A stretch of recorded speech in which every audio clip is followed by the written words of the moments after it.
Di depan mobil mewah seharga miliaran rupiah, Tiara menunjuk wajah ayahnya yang lusuh dengan penuh jijik. "Ayah, itu cuma aib buat karirku. Pergi ke panti jompo sekarang, atau jangan pernah panggil aku anak lagi," teriaknya tanpa peduli pada air mata yang membasahi kemeja flanel tua sang ayah. Ia tidak sadar bahwa kemeja lusuh itu menyembunyikan kunci kekuasaan yang bisa menghancurkan hidupnya dalam semalam. Klik tombol like dan subscribe sebagai bentuk dukungan untuk konten-konten penuh hikmah lainnya. Tuliskan di kolom komentar dari mana kota kalian menyimak cerita ini. Aku sering bertanya-tanya pada bayanganku sendiri di atas lantai marmer yang begitu bening. Apakah aku ini manusia atau sekedar debu yang lupa dibersihkan? Di rumah ini, di istana yang dibangun oleh menantuku, Dani, segalanya tampak berkilau, kecuali mataku. Setiap kali kakiku yang renta melangkah, aku merasa seperti pencuri yang menyelinap di rumah sendiri. Lantai ini terlalu dingin untuk sepasang kaki yang terbiasa bersentuhan dengan tanah hangat di kebun singkong dulu. Namaku Syamsuddin. Di usia senja ini, Tuhan memberiku kemewahan yang seringkali membuat orang lain iri. Aku tinggal di sebuah mansion megah di jantung kota, buah dari kesuksesan Dani yang kini menjadi raja tekstil terbesar di Sumatera. Namun di balik dinding-dinding kokoh ini, aku merasa seperti burung yang sayapnya dipatahkan dengan halus, lalu dimasukkan ke dalam sangkar emas yang dipenuhi mutiara. Pagi ini aku berdiri di depan jendela besar di lantai 2. Cahaya matahari masuk dengan sombongnya, menyinari setiap sudut ruangan yang dipenuhi barang-barang antik berharga jutaan rupiah. Aku melihat pantulan diriku di kaca. Seorang lelaki tua dengan gurat wajah yang dalam, mengenakan kemeja sutra pemberian Fitri, anak perempuanku tersayang. Kemeja ini lembut sekali di kulit, tapi entah mengapa, terasa sesak di dada. "Ayah, sedang apa berdiri di situ?" Suara lembut Fitri memecah lamunanku. Aku menoleh, mendapati putri kecilku, yang kini telah menjadi seorang ibu dari 2 anak, berdiri dengan senyum yang selalu berusaha ia kuatkan. Fitri adalah satu-satunya alasan mengapa aku masih bertahan menghirup udara di rumah ini. Dia adalah sisa-sisa kehangatan dari masa laluku yang sederhana. Hanya melihat burung-burung di luar, Fit. "Mereka bebas ya?" Jawabku pelan. Suaraku terdengar parau, seperti gesekan kayu kering.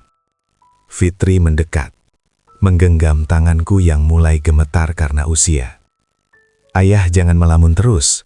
Dani sudah menyiapkan supir untuk mengantar ayah jalan-jalan nanti sore. Mobil baru yang kemarin dibeli Dani sudah siap di garasi." Aku hanya mengangguk kecil. Mobil baru, rumah mewah, pakaian bermerek. Bagiku, semua itu adalah benda mati yang tak bisa bicara. Dani memang memberi segalanya dalam bentuk materi, seolah-olah ia sedang melunasi hutang budi dengan tumpukan uang. Namun, di meja makan, saat kami duduk bersama, suasananya lebih dingin dari es di dalam gelas. Dani selalu sibuk dengan ponselnya, bicara tentang ekspor, investasi, dan saham. Baginya, aku mungkin hanyalah aksesoris lama yang harus diletakkan di sudut ruang tamu agar terlihat sebagai keluarga yang sempurna. Setiap kali Dani menatapku, aku merasakan tatapan seorang penguasa kepada bawahannya, bukan seorang anak kepada ayahnya. Ia sering berkata, "Ayah, tenang saja. Semua kebutuhan ayah sudah saya penuhi. Ayah tidak perlu melakukan apa-apa lagi." Kata-kata itu, meski terdengar dermawan, sebenarnya adalah sebuah vonis. Aku dilarang ke dapur karena takut mengotori lantai. Aku dilarang menyapu halaman karena ada tukang kebun. Aku dilarang menjadi manusia yang berguna. Di sini, aku hanyalah sebuah raga yang menunggu waktu untuk memudar, terjebak dalam hampa yang tak berujung, sementara hatiku masih tertinggal di gubuk lama yang kini telah rata dengan tanah.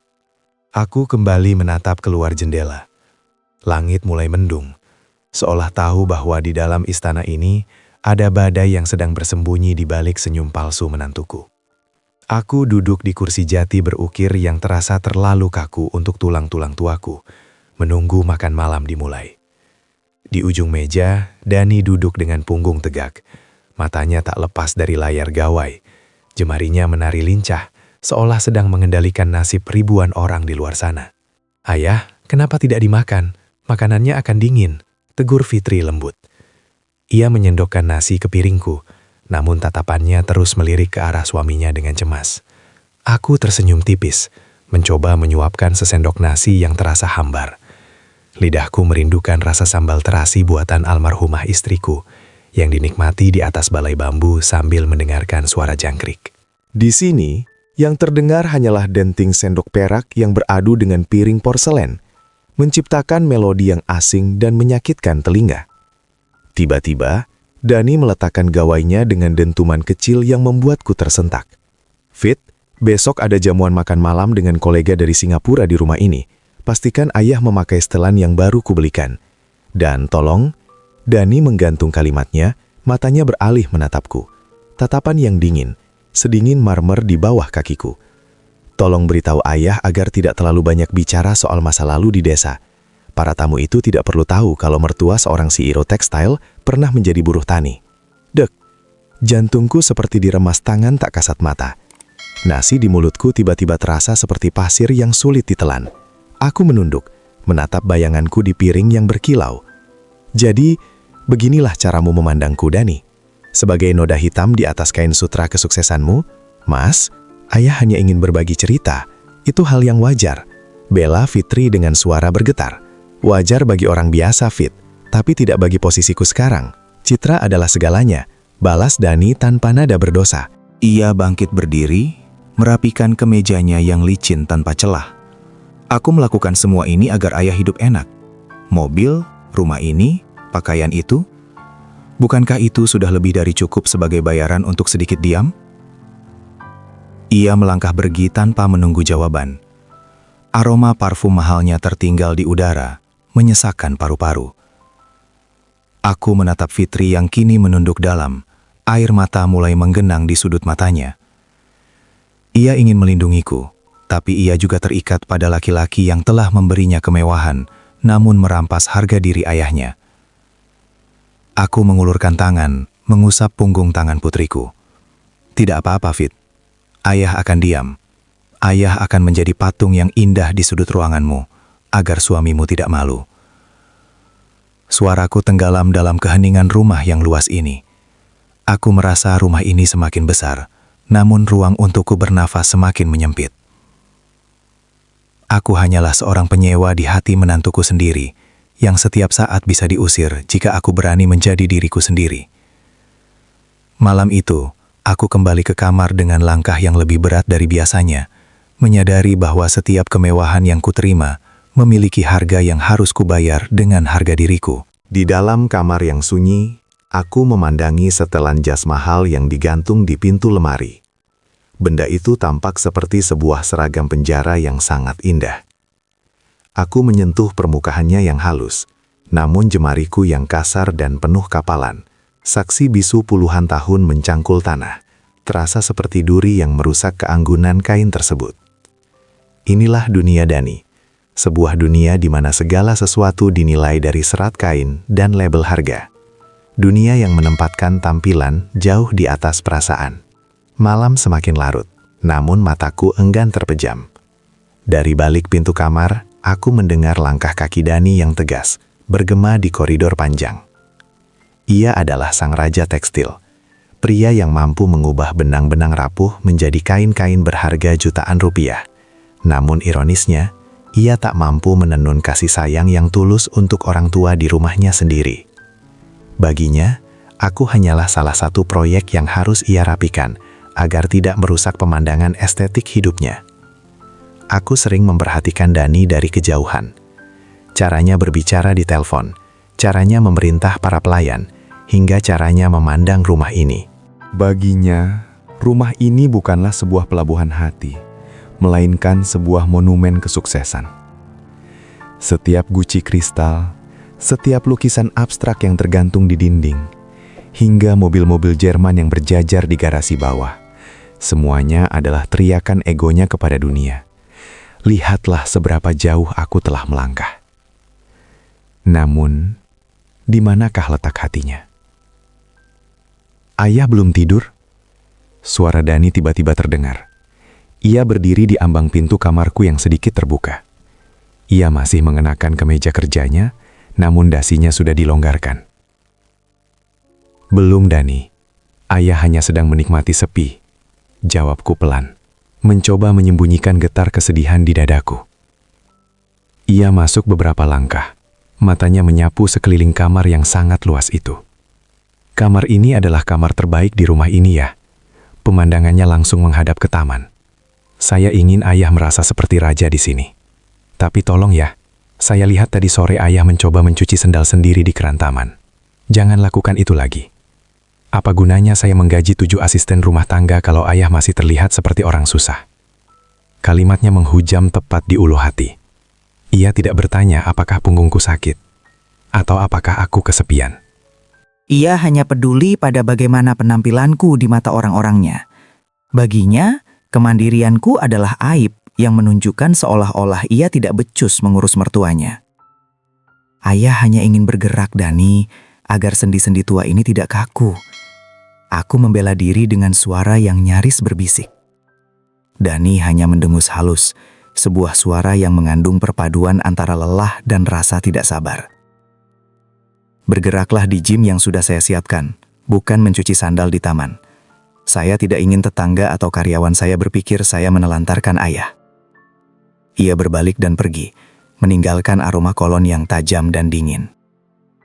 Aku terduduk di tepi ranjang yang terlalu empuk, menatap kosong ke arah kegelapan taman di luar sana. Di rumah megah ini, aku memang diperlakukan seperti raja, tapi raja yang tidak memiliki kekuasaan, bahkan untuk menyentuh tanahnya sendiri. Aku hanyalah pajangan mahal di dalam lemari kaca Dani, yang setiap saat dipoles agar terlihat berkilau, namun dibiarkan mati berlahan di dalam kesunyian yang mencekam. Malam itu, aku menyadari satu hal yang menyakitkan. Dani tidak sedang memberiku rumah. Ia sedang membangunkan sebuah makam yang sangat megah untuk jiwaku. Sebuah tempat di mana setiap napas yang kuhela harus mengikuti irama aturan yang ia ciptakan. Pagi ini, matahari tidak lagi terasa hangat, melainkan seperti lampu sorot panggung yang mengintai setiap gerak-gerikku, memastikan bahwa aku tidak melakukan satu pun kesalahan yang dapat mencoreng kesempurnaan citra keluarga ini. Rutinitasku yang dulu sederhana, kini berubah menjadi rangkaian protokol yang menyesakan. Saat aku ingin melangkah ke ruang tamu untuk sekadar menghirup udara pagi, seorang asisten rumah tangga dengan sopan namun tegas menghalangiku. Maaf Pak Syamsuddin, Pak Dani berpesan agar Bapak tetap di area ruang tengah. Sedang ada kurir yang mengantar furnitur baru. Pak Dani tidak ingin Bapak merasa terganggu atau terlihat tidak rapi. Aku hanya bisa menghela napas. Sebuah embusan napas yang membawa beratnya rasa tak berdaya. Aku mundur kembali ke kursiku, menatap Fitri yang sedang sibuk menyuapi kedua cucuku di meja makan. Anak-anak itu, yang seharusnya menjadi pelipur lara, kini mulai menjauh dariku. Mereka lebih sering asyik dengan gawai mahal pemberian ayahnya, daripada mendengarkan dongeng tentang kancil dan petani yang sering kudongengkan dulu. Ayah, kenapa tidak minum tehnya? Fitri buatkan khusus dengan sedikit gula, seperti kesukaan ayah.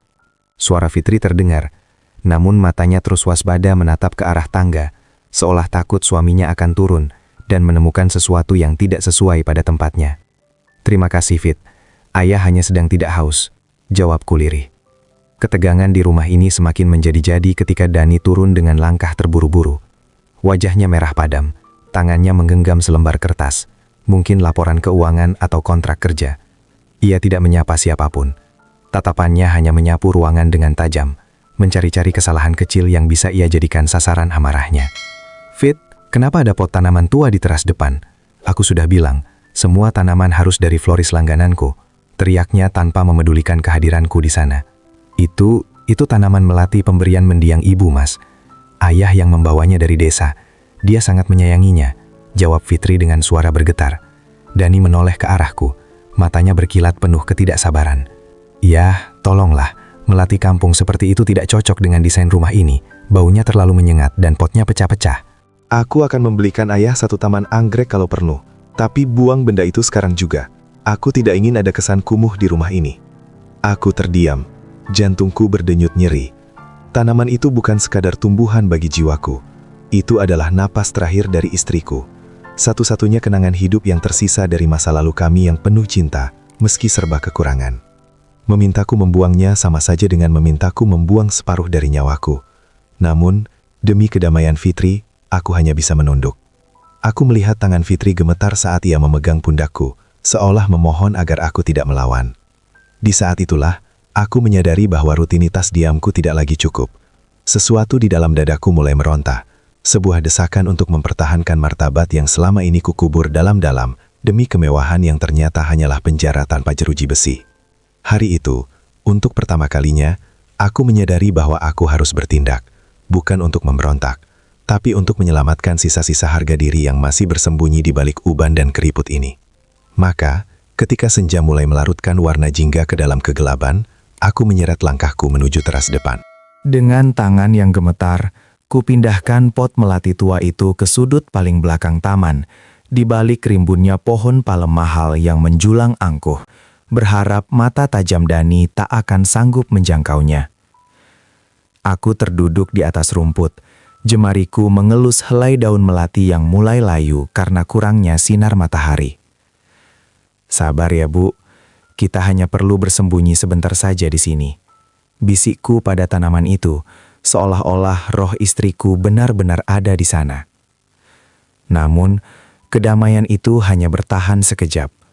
Saat aku hendak masuk kembali melalui pintu belakang, langkahku terhenti oleh sayup-sayup percakapan dari balik pintu ruang kerja Dani yang sedikit terbuka. Suara itu berat, penuh penekanan, dan mengandung racun yang membuat darahku serasa berhenti mengalir. Fitri, aku sudah tidak tahan lagi. Kamu lihat tadi, dia membawa tanaman busuk itu ke depan rumah. Suara Dani meninggi, meski ia mencoba menahannya agar tidak terdengar ke seluruh ruangan. Ini bukan masalah sepele, Fit. Minggu depan, CEO dari Jakarta akan datang ke sini. Aku tidak bisa membiarkan mertuaku terlihat seperti gelandangan yang sedang berkebun di istanaku. Mas, tolong. Ayah hanya merasa kesepian. Dia hanya butuh sesuatu untuk dikerjakan. Suara Fitri terdengar tercekik. Ia pasti sedang menangis. Kesepian. Aku sudah memberinya TV 80 inci, mobil dengan supir pribadi, dan semua makanan enak yang bisa dibeli dengan uang. Apalagi yang kurang? Dani mendengus kasar.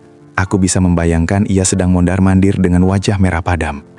Kehadirannya mulai mengganggu vibe rumah ini. Teman-temanku bertanya, siapa orang tua yang sering duduk melamun di teras itu? Aku malu, Fit. Aku bilang dia itu penjaga rumah lama yang aku kasih tumpangan karena kasihan. Dunia seolah runtuh menimpaku. Penjaga rumah lama.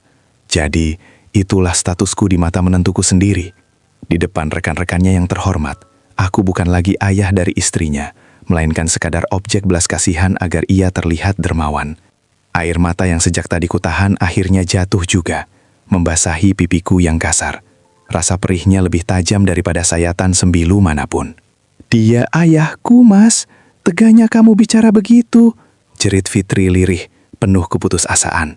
Kalau dia memang ayahmu, suruh dia bersikap seperti orang kaya, atau kalau tidak, lebih baik dia pindah ke villa kita di pegunungan.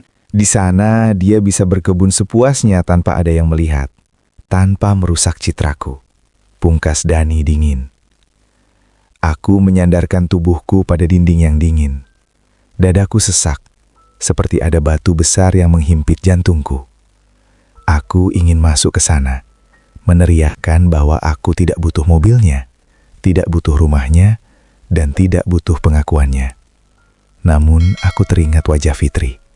Jika aku melawan, Fitri yang akan menjadi sasaran amarahnya setiap hari. Aku berjalan menjauh dari pintu itu dengan kaki yang terasa seberat timah.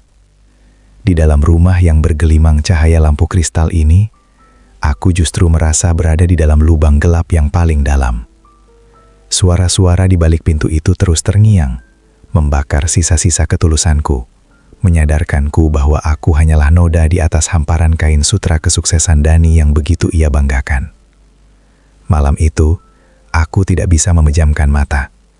Aku hanya menatap langit-langit kamar yang tinggi, menyadari bahwa setiap detak jantungku di rumah ini kini terasa seperti beban bagi orang lain. Kegelapan seolah menjadi layar yang memutar kembali kenangan lama, saat aku masih tinggal di gubuk kayu berlantai tanah di pinggiran desa. Di sana, meski atapnya bocor saat hujan, aku adalah raja bagi hatiku sendiri.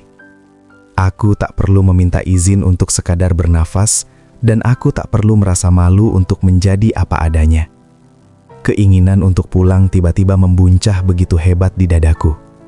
Besok pagi, aku akan meminta Dani atau Fitri untuk mengantarku kembali ke rumah tua itu. Aku rela hidup dengan singkong rebus dan suara jangkrik, asalkan aku bisa memeluk kembali martabatku yang tercerabut. Namun harapan itu hancur saat mentari menyentuh jendela kamarku. Fitri datang membawakanku sarapan, namun matanya yang sembab tak bisa menyembunyikan duka. "Fit, ayah ingin pulang ke desa. Biarlah ayah di sana saja, mengurus kebun peninggalan ibu," kataku dengan penuh harap, menggenggam tangannya. Fitri terdiam. Ia memalingkan wajahnya ke arah jendela. Air mata yang sejak tadi ia tahan akhirnya tumpah juga. "Ayah, rumah itu sudah tidak ada." Duniaku serasa berhenti berputar. "Apa maksudmu, Nak?" "Mas Dani, dia sudah menjual tanah dan rumah kita setahun yang lalu ya. Katanya untuk tambahan investasi pabrik barunya di Sumatera Utara." Dia bilang itu aset yang tidak produktif dan hanya akan membebani kita untuk biaya perawatannya. Suara Fitri bergetar hebat, penuh penyesalan. Aku terperanjat, tubuhku terasa lunglai hingga aku harus berpegangan pada pinggiran ranjang. Rumah itu adalah satu-satunya warisan untuk Fitri. Satu-satunya tempat di mana kenangan tentang ibunya masih bernafas.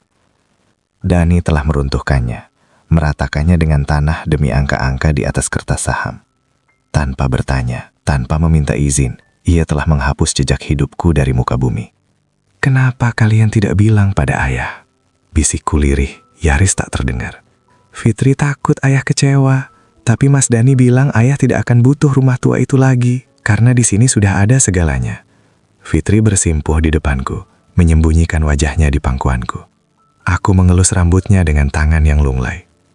Segala kemewahan ini, rumah megah, mobil mewah, dan pakaian mahal, ternyata hanyalah pembayaran atas hilangnya sejarah hidupku. Dani tidak hanya menjadikanku pajangan, ia telah memutus akarku agar aku tak punya pilihan selain bergantung sepenuhnya pada belas kasihannya. Aku kini menyadari bahwa aku benar-benar terjebak di istana emas ini. Aku tidak punya rumah untuk pulang, tidak punya tanah untuk dipijak. Aku hanyalah seorang gelandangan yang berpakaian sutra, yang tinggal di rumah seorang CEO yang menganggap masa laluku sebagai sampah yang harus dibuang. Rasa rindu pada masa lalu kini berubah menjadi rasa sakit yang amat sangat. Di tengah hiruk-pikuk kesuksesan menantuku, aku berdiri sebagai seorang lelaki yang telah kehilangan segalanya, bahkan tempat untuk sekadar meletakkan lelah di akhir hayatku nanti. Kenyataan bahwa rumah tuaku telah rata dengan tanah membuat kakiku terasa lumpuh. Aku seolah-olah sedang berdiri di atas awan yang tipis, tak punya pijakan, tak punya akar. Aku hanya bisa menatap nanar ke arah garasi luas di bawah sana, di mana sebuah mobil mewah mengkilap terparkir diam. Mobil yang Dani katakan sebagai hadiah untukku. Suatu sore, rasa sesak di dadaku sudah mencapai puncaknya.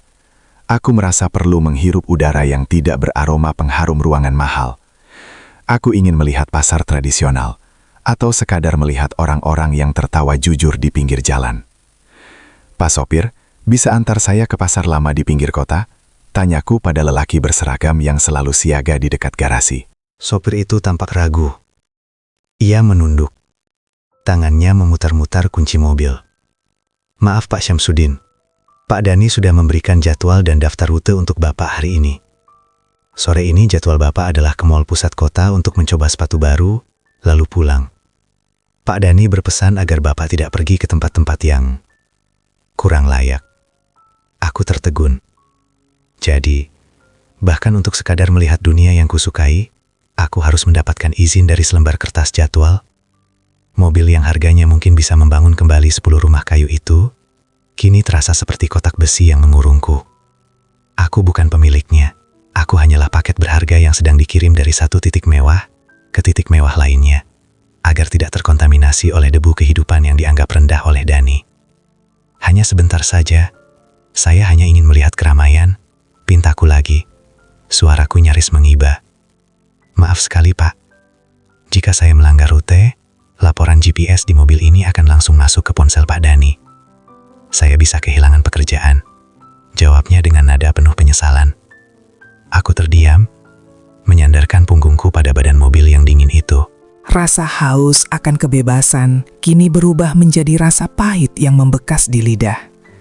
Di rumah ini, aku tidak hanya kehilangan sejarahku, tapi aku juga kehilangan kakiku. Segala fasilitas ini adalah rantai yang dibungkus dengan kain beludru. Dani tidak ingin aku bahagia, ia hanya ingin aku aman, diam dan tidak mempermalukannya dengan seleraku yang dianggapnya kampungan. Tiba-tiba, sebuah mobil lain masuk ke halaman. Itu mobil Dani. Ia turun dengan langkah angkuh, jasnya tersampir di bahu dengan gaya seorang pemenang. Ia menatapku yang berdiri di samping mobil hadiahnya itu. Ada apa ya? Belum berangkat jalan-jalan? Pakai mobil itu ya? Itu seri terbaru. Aku ingin orang-orang tahu kalau mertua Dani Textile hidup dalam kemewahan. Ucapnya sambil tersenyum tipis. Sebuah senyum yang tak pernah mencapai matanya. Aku hanya bisa memaksakan sebuah anggukan. Di dalam hatiku aku menjerit. Aku ingin berteriak bahwa aku lebih suka berjalan kaki di atas aspal panas daripada duduk di atas jok kulit mahal namun tak boleh memilih arah tujuan. Namun mulutku tetap terkunci oleh rasa takut akan menghancurkan kebahagiaan Fitri. Aku pun masuk ke dalam mobil itu. Saat pintu tertutup dengan suara yang kedap, aku merasa dunia di luar sana tiba-tiba hilang. Aku duduk di belakang kaca yang gelap, melihat dunia dari balik penjara transparan. Aku menyadari bahwa logikaku mulai berperang dengan hatiku. Apakah aku harus tetap bersyukur atas kemewahan ini? Ataukah aku harus mulai merencanakan cara untuk menemukan kembali jiwaku yang mulai memudar? Fakta menarik.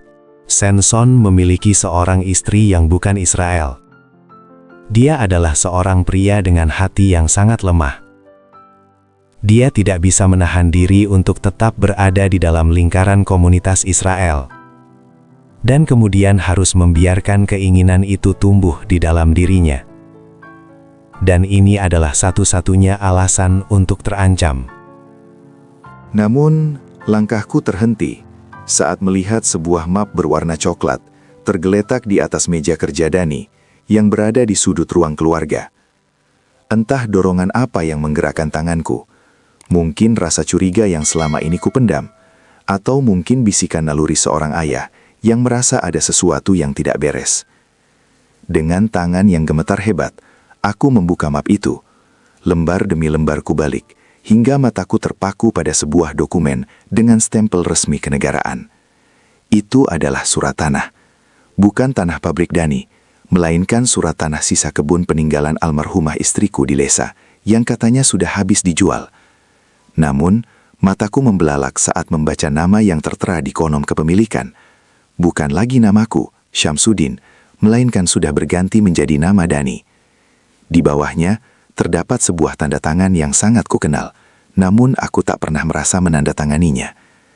Ya Tuhan, bisikku, jantungku serasa berhenti berdetak. Aku teringat beberapa bulan lalu, saat Dani memintaku menandatangani beberapa berkas yang katanya adalah formulir pendaftaran asuransi kesehatan tingkat tinggi untukku. Karena aku mempercayainya sebagai menantuku, sebagai suami dari putriku. Aku membubuhkan tanda tangan itu tanpa sedikit pun prasangka. Ternyata, di balik kedok perhatian itu, ia sedang melucuti satu-satunya harta yang masih menghubungkanku dengan kenangan masa lalu. Dani tidak hanya menjual rumahku. Ia telah merampas seluruh hak atas tanah yang aku perjuangkan dengan mencangkul siang dan malam selama puluhan tahun. Ia memindahkan segalanya ke dalam genggamannya, membuatku benar-benar tidak memiliki apa-apa lagi di dunia ini, selain baju yang melekat di badan. Aku merasa seperti pohon yang dicabut hingga ke akar-akarnya. lalu diletakkan di dalam pot kristal mahal hanya untuk dijadikan hiasan. Ayah, sedang apa di situ? Suara berat Dani tiba-tiba menggema dari arah pintu depan. Aku tersentak, menjatuhkan map itu hingga isinya berserakan di atas lantai marmer yang dingin. Dani berdiri di sana, menatapku dengan mata yang menyipit tajam. Tidak ada rasa bersalah di wajahnya. Yang ada hanyalah kilat kemarahan, karena privasinya merasa terusik. Aku menatapnya dengan mata yang mulai berkaca-kaca. Dani, kenapa nama ayah hilang dari surat ini? Bukankah kamu bilang tanah ini sudah dijual untuk investasimu? Dani melangkah mendekat. Auranya begitu mengintimidasi.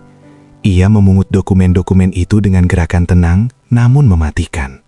Ayah tidak perlu mengurusi hal-hal teknis seperti ini. Aku melakukan ini agar manajemen aset keluarga kita lebih rapi. Ayah sudah tua, tidak mungkin ayah sanggup mengurus sengketa atau pajak tanah sendiri. Biarkan aku yang mengelola semuanya. Tapi itu hak ayah, Dani. Itu satu-satunya kenangan dari ibunya Fitri. Suaraku meninggi, meski gemetar. Dani menatapku datar, seolah aku adalah seorang anak kecil yang sedang merengek meminta mainan. Di rumah ini, semua yang ayah makan, semua yang ayah pakai adalah hakku. Jadi, apa salahnya jika aku mengambil sedikit beban dari pundak ayah? Anggap saja ini biaya administrasi untuk kehidupan mewah yang ayah nikmati sekarang. Kata-katanya begitu dingin, tanpa celah bagi rasa kemanusiaan. Aku terdiam, menyadari bahwa di mata menantuku, cinta dan bakti hanyalah masalah hitung-hitungan aset. Logikaku kini berteriak untuk pergi. Namun hatiku hancur berkeping-keping. Menyadari bahwa aku telah dikhianati oleh orang yang kuanggap sebagai pelindung masa tuaku. Aku berdiri mematung, menatap punggung Dani yang berlalu begitu saja menuju kamarnya.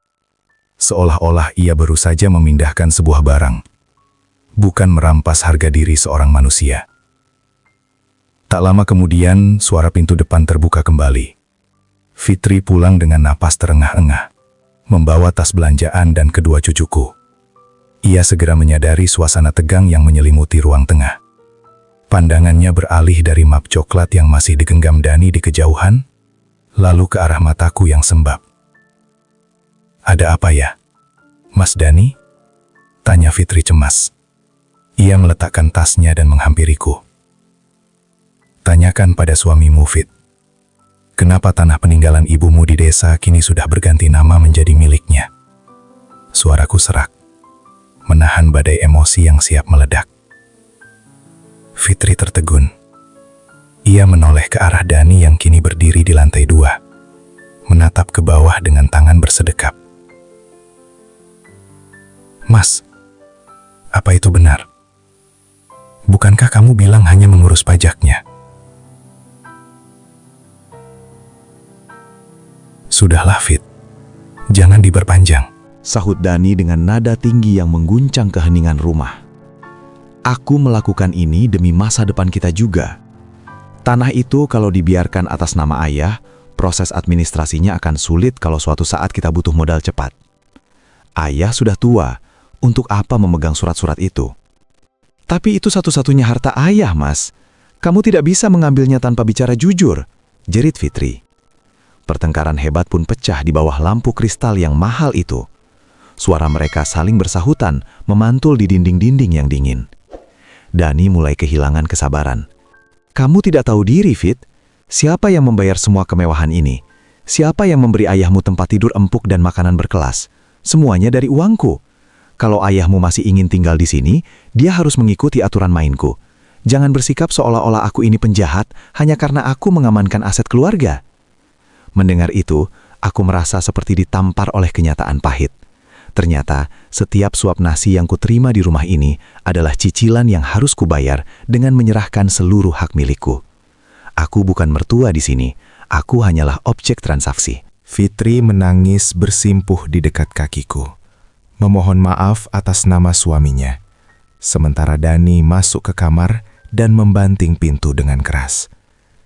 Keheningan yang menyusul kemudian jauh lebih menyakitkan daripada teriakan tadi.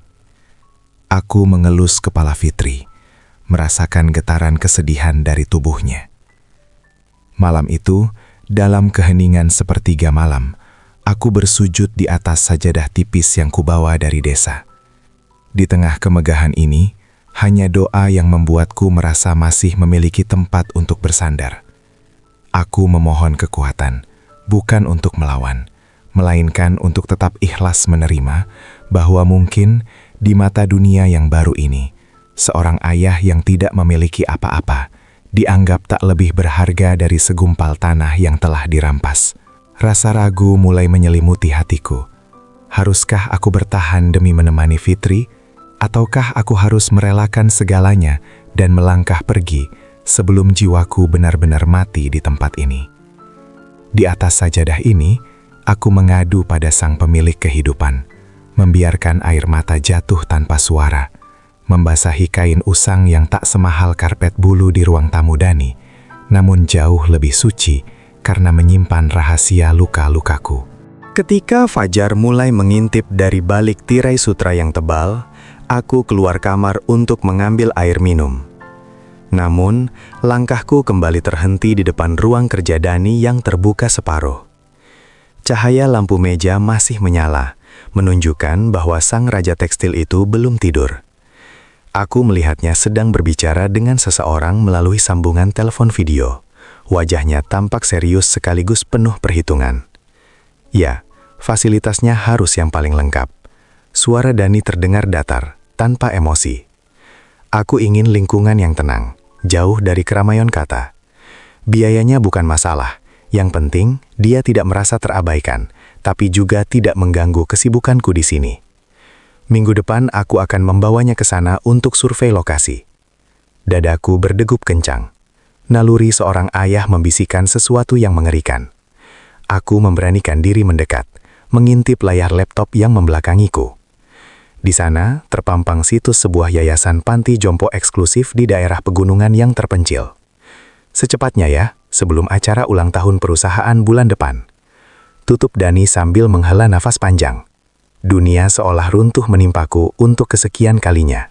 Jadi, setelah merampas tanahku, setelah menjual rumah kenanganku, kini ia ingin membuang ragaku. Ia ingin mengasingkanku ke Gunung Sunyi itu agar ia bisa berpesta pora merayakan kesuksesannya tanpa harus menanggung beban sosial bernama mertua tua yang kampungan. Ia tidak sedang mencarikan aku tempat istirahat. Ia sedang memesan tempat pembuangan yang mewah agar nuraninya tidak terlalu merasa bersalah. Ayah, kenapa belum tidur? Aku tersentak. Dani sudah berdiri di depanku, menutup laptopnya dengan gerakan cepat. Matanya menatapku dingin, seolah menantangku untuk bertanya. Dani, apakah kamu benar-benar ingin memisahkan ayah dari Fitri dan cucu-cucu? Suaraku bergetar, penuh kepedihan yang tak tertahankan. Dani tidak berkelit. Ia justru memperbaiki letak kacamatanya dengan angkuh. Ini yang terbaik untuk semua orang ya. Di sana ada perawat profesional, ada teman-teman sebaya ayah. Di sini ayah hanya akan merasa kesepian karena kami semua sibuk. Lagi pula, rumah ini akan segera kedatangan tamu-tamu penting internasional. Aku tidak ingin ayah merasa tidak nyaman dengan protokoler yang ketat. Bukan ayah yang tidak nyaman, Dani, tapi kamu yang malu, bukan? Aku mencoba bertanya dengan sisa keberanian yang kupunya. Dani hanya tersenyum tipis. Sebuah senyum yang lebih menyakitkan daripada tamparan. Sebut saja sesuka ayah. Yang jelas, keputusanku sudah bulat. Fitri pun pelan-pelan akan mengerti bahwa ini adalah jalan keluar yang paling logis. Aku mundur selangkah. Menatap menantuku seolah melihat sosok asing yang tak memiliki detak jantung di dadanya. Logikaku kini kalah telak oleh kenyataan pahit bahwa harta benar-benar bisa mengubah manusia menjadi batu karang yang tak tersentuh air mata. Aku kembali ke kamarku dengan langkah yang goyah. Menyadari bahwa waktuku di istana ini tinggal menghitung hari. Di tengah kemewahan yang memuakan ini, aku mulai merencanakan sesuatu. Bukan perlawanan, tapi sebuah keikhlasan terakhir untuk menerima takdir yang mungkin akan membawaku pada sebuah perpisahan yang abadi. Malam itu aku hanya bisa memeluk foto almarhumah istriku. Berbisik bahwa sebentar lagi, suaminya akan benar-benar menjadi pengembara yang tak punya arah pulang.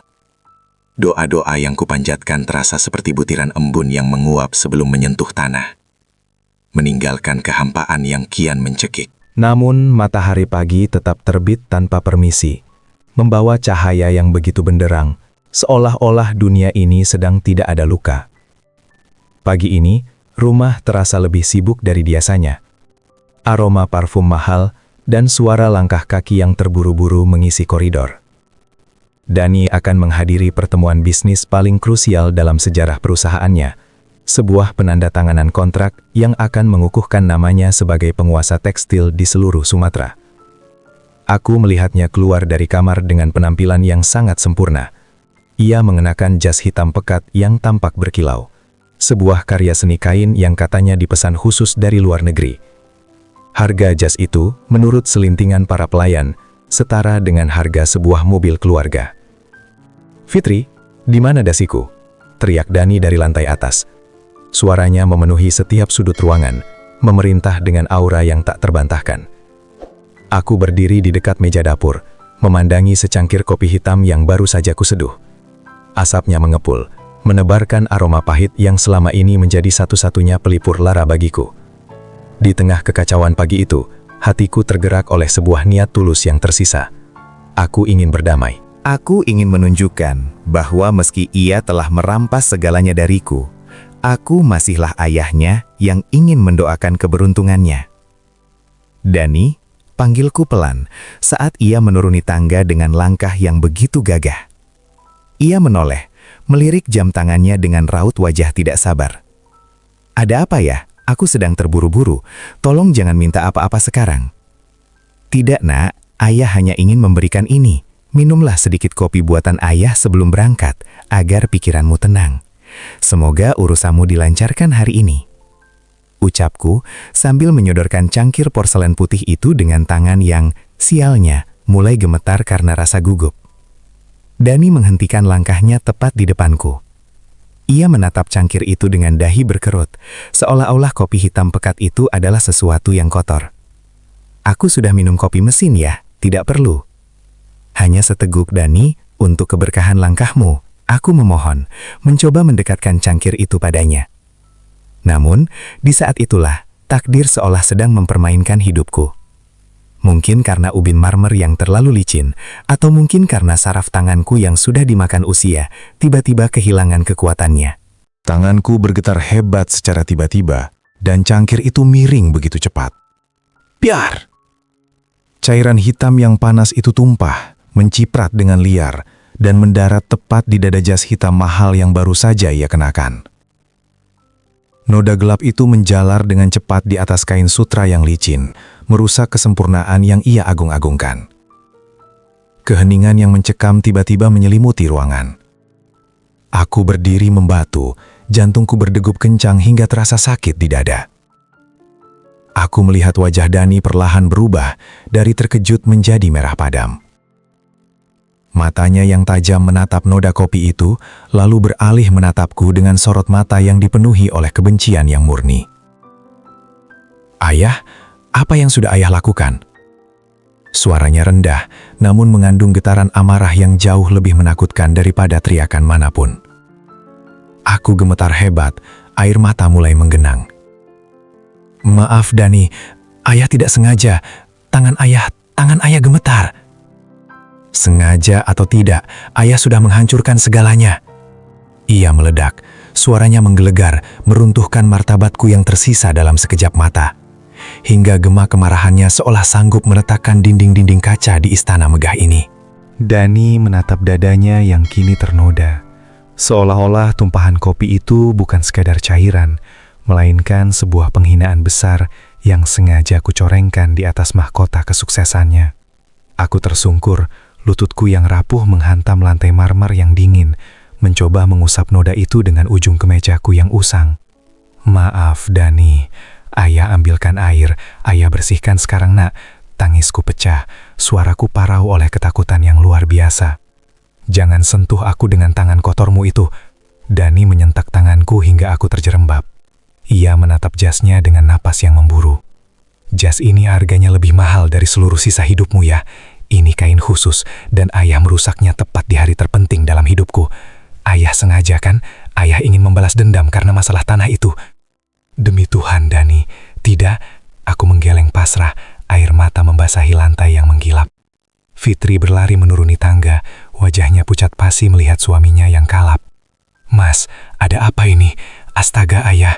Ia segera memelukku, mencoba melindungiku dari tatapan bengis suaminya. Mas, ini hanya kecelakaan.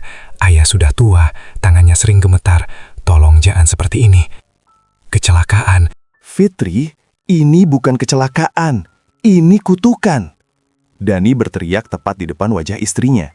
Ia mulai menarik jas itu dari tubuhnya dengan kasar, melemparnya ke lantai seolah benda itu telah berubah menjadi sampah yang menjijikan. Sejak ayahmu tinggal di sini, rumah ini terasa seperti sarang kemiskinan.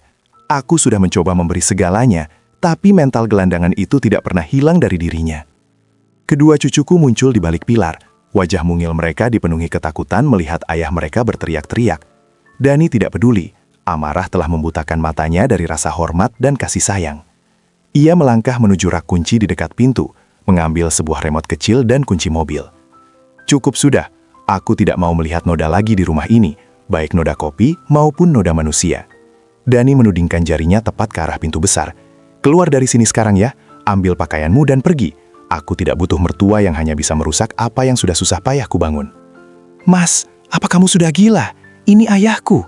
Fitri menjerit histeris, memeluk kakiku dengan erat. Kalau kamu lebih memilih dia, silahkan ikut pergi. Tapi jangan harap kamu bisa membawa sepeser pun uang dariku. Dani tidak memberi celah sedikit pun.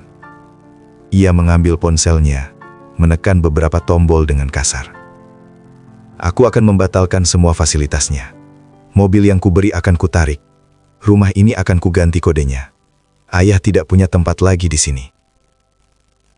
Aku menatap Dani, lalu menatap Fitri yang hancur dalam tangisnya.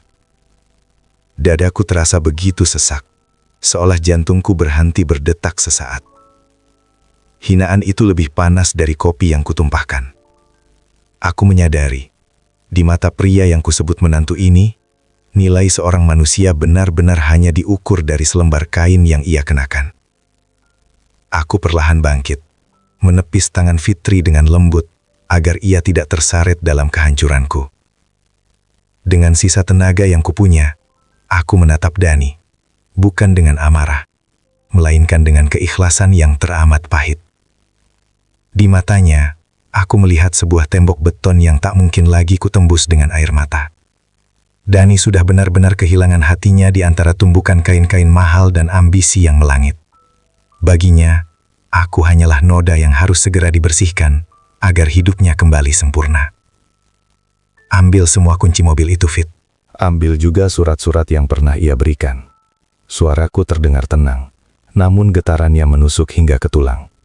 Ayah datang ke rumah ini hanya membawa raga dan doa, maka biarlah ayah pulang dengan cara yang sama.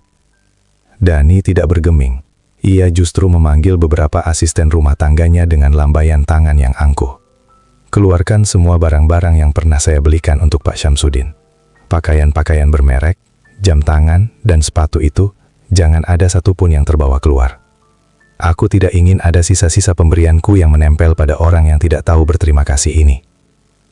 Aku menyaksikan dengan mata kepalaku sendiri, bagaimana mereka masuk ke kamarku dan mengeluarkan pakaian-pakaian indah itu. Kemeja sutra yang dulu terasa sesak di dada, kini dilempar begitu saja ke atas sofa. Dani bahkan merampas dompet kulit yang ia berikan setahun lalu, mengeluarkan beberapa lembar uang di dalamnya, lalu melemparkan dompet kosong itu ke arahku. Mas, kamu benar-benar keterlaluan. Ayah tidak punya tempat tinggal lagi, Mas.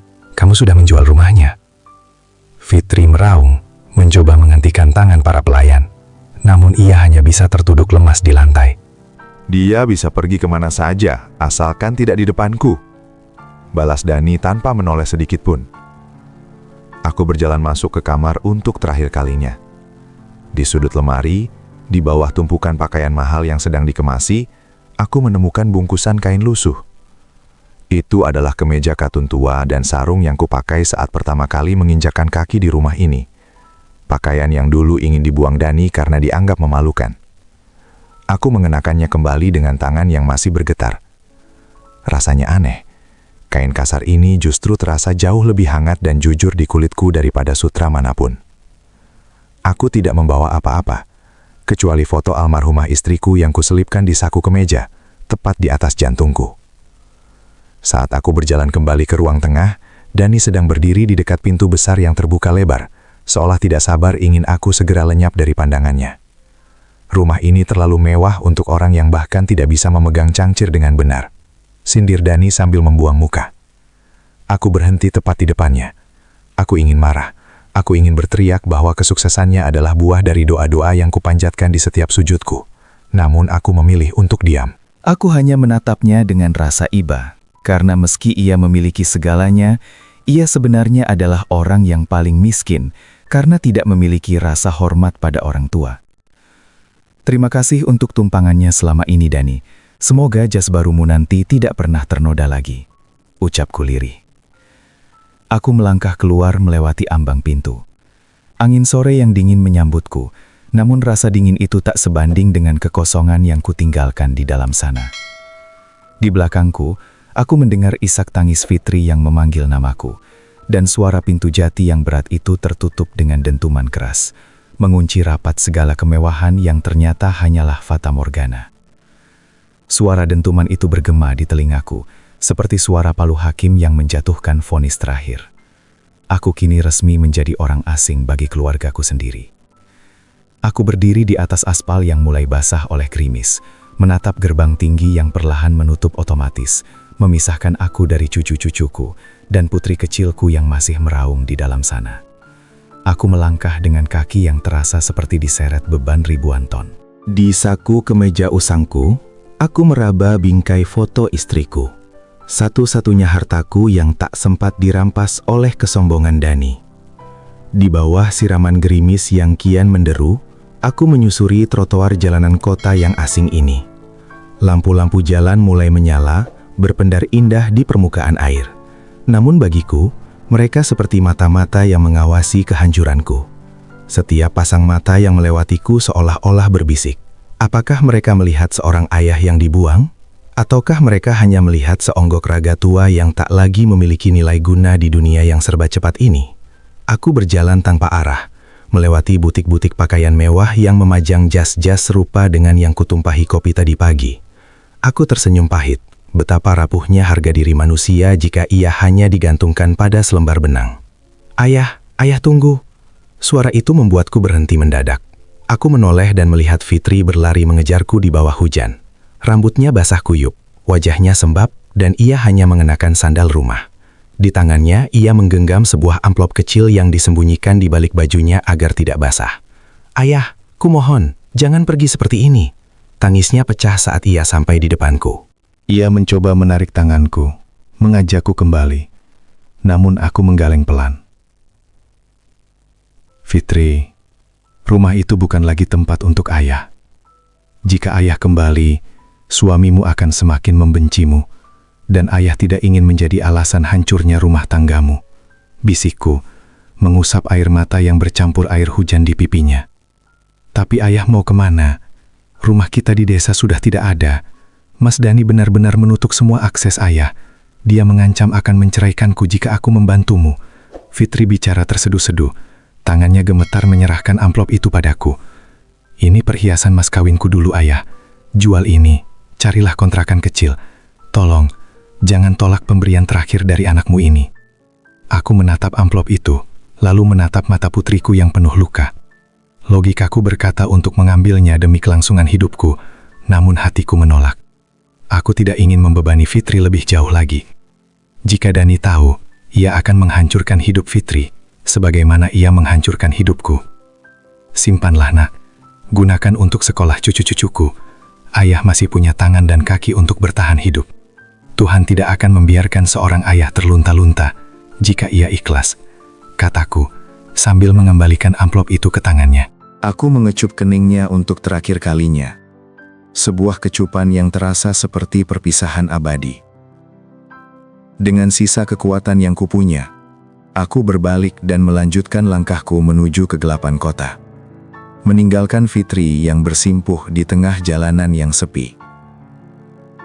Aku tidak berani menoleh lagi, karena aku tahu, jika aku melihat wajahnya sekali lagi, keberanianku untuk pergi akan runtuh. Malam itu, di bawah langit Sumatera yang tak lagi bersahabat, aku belajar bahwa terkadang kasih sayang yang paling besar adalah dengan merelakan diri kita sendiri hancur, agar orang yang kita cintai tetap utuh. Aku terus berjalan menembus pekatnya malam, membiarkan rintik hujan membasuh luka hatiku. Sementara lampu-lampu kota mulai tampak seperti kunang-kunang yang mengejek kesendirianku. Kakiku yang tak lagi muda mulai memprotes. Sendi-sendinya berderit setiap kali menapak pada semen trotoar yang keras dan dingin. Aku berakhir di sebuah emperan toko yang sudah tutup, di bawah naungan atap seng yang bocor di beberapa titik. Aku duduk bersandar pada pintu besi yang berkarat, memeluk lututku untuk mencari sedikit kehangatan yang tersisa. Perutku mulai keroncongan, mengingatkanku bahwa sepotong roti terakhir yang kucicipi di meja makan Dani terasa sudah berabad-abad yang lalu. Namun, rasa lapar fisik ini tak seberapa dibanding rasa perih saat membayangkan wajah kedua cucuku yang mungkin sedang mencariku sebelum mereka tidur. Apakah ini akhir dari perjalananku ya Rob? Bisikku pada angin malam. Aku merogoh saku, memastikan foto istriku masih ada di sana. Aku mengeluarkannya dengan hati-hati. Meski sedikit basah di bagian sudutnya, senyum almarhumah dalam foto kusam itu seolah memberikan nyawa baru pada ragaku yang hampir menyerah. Aku teringat masa-masa sulit kami dulu, saat kami harus berbagi satu piring nasi berdua. Saat itu kami miskin harta, namun kaya akan harga diri. Kini, di tengah kota yang penuh dengan gedung milik orang-orang seperti Dani, aku kembali ke titik nol, namun dengan hati yang jauh lebih tenang, karena tak lagi harus berpura-pura menjadi orang lain. Pagi menyingsing dengan wajah yang pucat. Aku terbangun oleh suara bising kendaraan dan derap langkah orang-orang yang mulai beraktivitas. Dengan tubuh yang kaku dan menggigil, aku bangkit berdiri. Aku mencoba mencari pekerjaan di sekitar pasar, berharap ada orang yang butuh bantuan untuk sekedar mengangkat barang atau membersihkan sisa-sisa sayuran. "Maaf kek, kami butuh yang tenaganya masih kuat," tolak seorang pemilik toko dengan nada kasihan namun tegas. Aku mengangguk maklum. Berkali-kali aku ditolak, namun aku tak membiarkan keputusasaan menguasai pikiranku. Hingga akhirnya, seorang ibu penjual nasi uduk memberikan sepiring nasi sisa kepadaku. "Makanlah Pak, Bapak terlihat sangat lemas," ucapnya tulus. Aku menerima pemberian itu dengan air mata yang nyaris tumpah. Nasi ini bukan berasal dari piring porselen mahal, dan aku memakannya sambil duduk di atas bangku kayu yang reyot. Namun rasanya jauh lebih nikmat daripada jamuan makan malam mewah di rumah Dani. Di sini, di pinggir jalan ini, aku kembali menemukan kemanusiaan yang sempat hilang di balik kemegahan marmer dan sutra. Namun fisikku tak bisa berbohong. Sore harinya, panas tubuhku mulai meningkat. Pandanganku mulai kabur, dan dadaku terasa sangat sesak. Aku mencoba berjalan menuju sebuah taman kecil yang tak jauh dari sana. Tempat yang dulu sering kulalui saat masih memiliki rumah di pinggiran kota ini.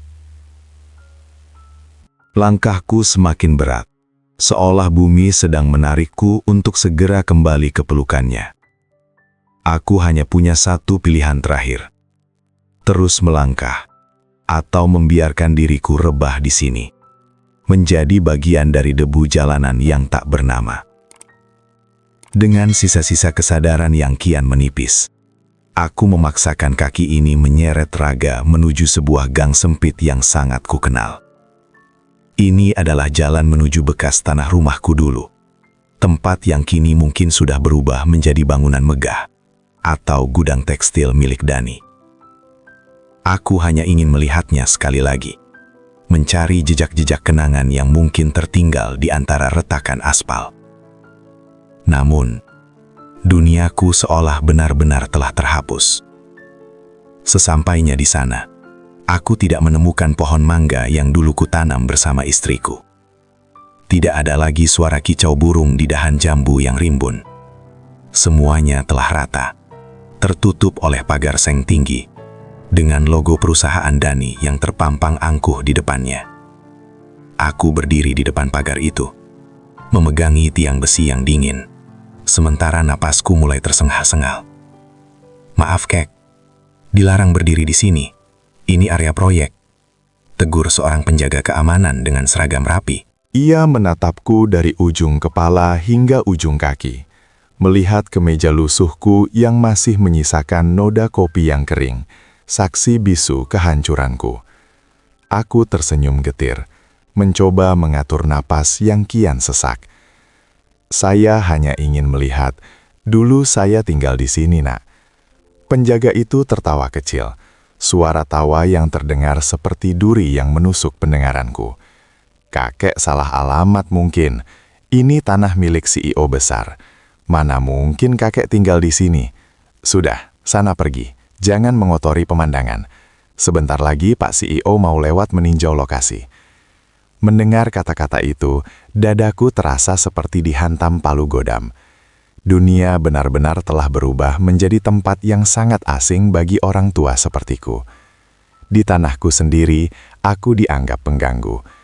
Di rumah anakku sendiri, aku dianggap noda. Aku merasa seperti hantu yang masih bergentayangan di dunia yang sudah tidak lagi mengenaliku. Pandanganku mulai berkunang-kunang. Cahaya matahari yang terik terasa menusuk ke dalam otakku.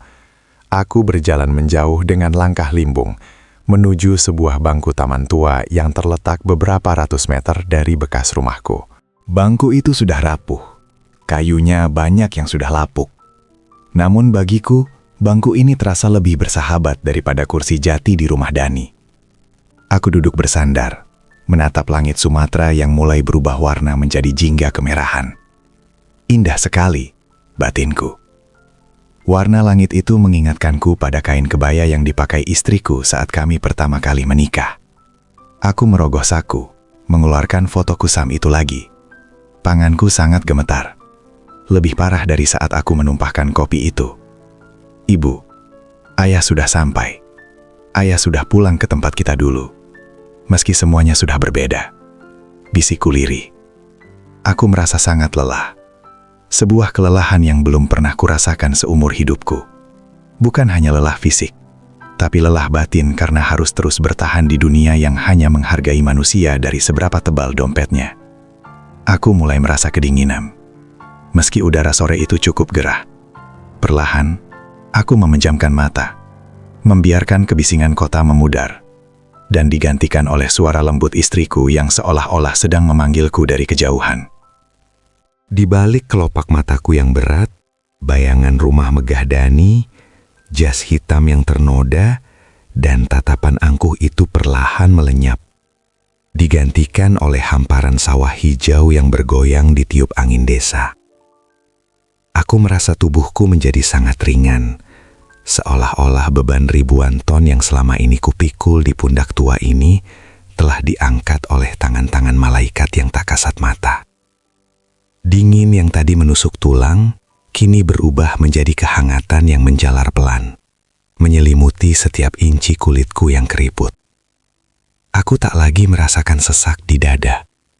Di dalam tidurku yang semakin dalam, aku melihat diriku sendiri sedang berdiri di depan gubuk kayu kami yang lama. Tidak ada pagar seng, tidak ada logo perusahaan, hanya ada aroma melati yang mekar di sudut halaman.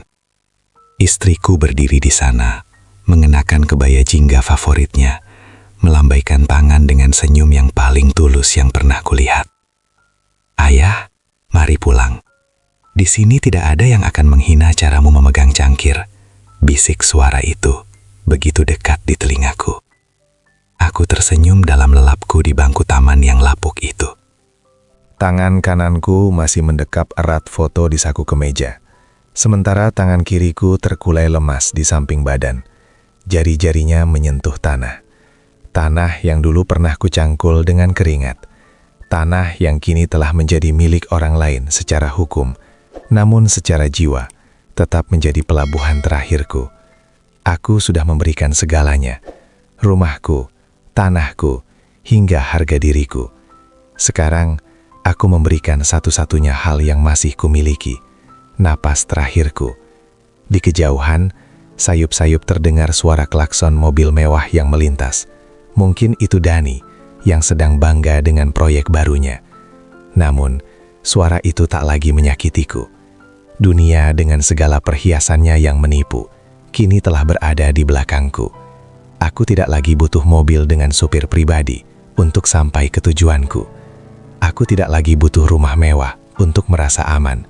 Aku sudah sampai di rumah yang sesungguhnya. Sebuah istana yang tak bisa dibeli dengan uang hasil tekstil manapun. Senja perlahan tenggelam di cakrawala Sumatera, meninggalkan semburat warna merah yang menyala sebelum kegelapan malam benar-benar datang. Orang-orang yang berlalu lalang di taman mungkin mengira aku hanyalah seorang lelaki tua yang sedang tertidur lelap karena kelelahan setelah seharian mengembara. Mereka tidak tahu bahwa di bangku taman yang reyot ini, seorang ayah telah menyelesaikan tugasnya dengan keikhlasan yang sempurna, meninggalkan segala hinaan dan cacian untuk ditukar dengan kedamaian abadi. Aku berhenti bernafas tepat saat bintang pertama muncul di langit, membawa serta seluruh luka hatiku menuju keheningan yang paling suci. Malam pun turun dengan perlahan, menyelimuti tubuh tuaku yang kini telah bebas dari segala rasa sakit, meninggalkan dunia yang terlalu sibuk mengejar harta hingga lupa cara memuliakan raga. Namun, ketenangan yang kudapatkan di bangku taman ini berbanding terbalik dengan badai yang berkecamuk di rumah megah itu. Keesokan paginya, berita tentang seorang kakek yang meninggal dengan tenang di taman kota menyebar dengan cepat melalui pesan-pesan singkat dan media sosial. Foto wajahku yang tertidur pulas, masih dengan kemeja katun usang yang ternoda kopi, menjadi viral. Fitri, yang sejak kepergianku tak henti-hentinya menangis dan mencari, mengenali sosok itu melalui layar gawainya. Dunianya seketika runtuh. Dengan langkah kaki yang gemetar, Fitri tiba di kamar jenazah rumah sakit, diikuti oleh Dani yang wajahnya tampak kaku, antara angkuh, dan mulai merasa terpojok oleh rasa bersalah yang tak ia akui. Saat kain penutup wajahku dibuka, Fitri menjerit histeris. Ia bersimpuh di samping ranjang besi yang dingin, memeluk raga yang tak lagi bernafas itu dengan penyesalan yang membakar jiwa. Ayah, maafkan Fitri ya. Kenapa ayah pergi ke tempat ini? Kenapa ayah tidak mau membawa pemberian Fitri? Raungnya, memenuhi ruangan dengan isak tangis yang menyayat hati. Di tengah isakannya, Fitri meraba saku kemejaku yang kaku. Ia menemukan foto almarhumah ibu yang masih setia dalam dekapanku. Di balik foto itu, ternyata ada secarik kertas kecil yang ketulis dengan tangan gemetar di malam pengusiranku. Sebuah surat yang tak sempat kukirimkan. Untuk Fitri dan Dani. Ayah tidak marah. Jas itu memang mahal, dan ayah memang sudah terlalu tua untuk rumah semegah itu. Dani, terima kasih sudah memberi makan ayah selama ini. Maaf jika kopi itu merusak harimu. Ayah pulang dulu. Jangan bertengkar lagi. Jaga anak-anak kalian dengan cinta, bukan hanya dengan uang. Membaca tulisan itu, Dani terpaku. Tangannya yang biasa menggenggam kontrak miliaran rupiah kini gemetar hebat. Surat itu bukan berisi kutukan atau kemarahan, melainkan maaf dari seorang ayah yang ia injak-injak harga dirinya. Di hadapan jasad mertua yang ia usir hanya karena setitik noda kopi, Dani tampak begitu kecil. Kekayaan yang ia banggakan tak mampu mengembalikan nyawa, tak mampu menghapus kata-kata tajam yang telah ia lontarkan, dan tak mampu membeli kembali restu yang kini telah dibawa pergi ke liang lahat. Rumah megah itu kini terasa semakin luas, namun semakin hampa. Marmernya tetap berkilau, namun cahayanya terasa menyakitkan. Dani menyadari bahwa noda di jasnya bisa hilang dengan sekali cuci, namun noda di hatinya karena telah menzolimi seorang ayah akan menetap di sana selamanya. Penyesalan itu mulai merayap, menghantui setiap sudut hatinya yang dulu sekeras batu, namun kini terasa serapuh kaca yang siap hancur kapan saja. Dani berdiri di tengah ruang kerjanya yang mewah, menatap jas hitam yang telah bersih dari noda kopi, jas yang telah dicuci oleh mesin tercanggih. Namun di matanya, noda itu seolah masih ada, melebar dan menghitam, hingga menutupi seluruh pandangannya. Kesuksesan yang ia agung-agungkan kini terasa seperti tumpukan abu yang tak memiliki arti. Hari-hari berlalu, namun kehangatan di rumah itu tak pernah kembali. Fitri tak lagi banyak bicara. Ia bergerak seperti bayangan, melayani kebutuhan anak-anak dengan mata yang selalu kosong. Setiap kali ia melewati kursi tempat aku biasa duduk, ia akan berhenti sejenak, menatap kehampaan itu dengan air mata yang mengalir tanpa suara. Cintanya pada Dani telah berubah menjadi rasa dingin yang membeku. Ia tidak bisa lagi melihat suaminya sebagai pelindung, melainkan sebagai seorang asing yang telah merampas napas terakhir ayahnya. "Fit, makanlah sedikit. Aku sudah memesankan makanan dari restoran favoritmu," ucap Dani suatu malam, mencoba memperbaiki apa yang telah hancur. Fitri hanya menatap piring di depannya dengan tatapan nanar. "Restoran favorit, Mas. Ayah meninggal dengan sepiring nasi pemberian orang asing di pinggir jalan, karena kamu merampas haknya untuk makan di meja ini. Apakah kamu pikir makanan mahal ini bisa membuatku lupa?" Dani terdiam. Ia tak mampu menjawab. Keangkuhannya sebagai CEO tekstil terbesar seolah luruh di hadapan kalimat pendek istrinya. Tak lama setelah itu, badai lain datang menghantam. Perusahaan Dani mulai mengalami guncangan. Salah satu kontrak besar yang ia perjuangkan dengan mengenakan jas berdarah kopi itu tiba-tiba dibatalkan. Mitra bisnisnya mendengar kabar tentang bagaimana ia memperlakukan mertuanya. Dan bagi mereka, seseorang yang tidak bisa menghargai darah dagingnya sendiri bukanlah rekan bisnis yang bisa dipercaya.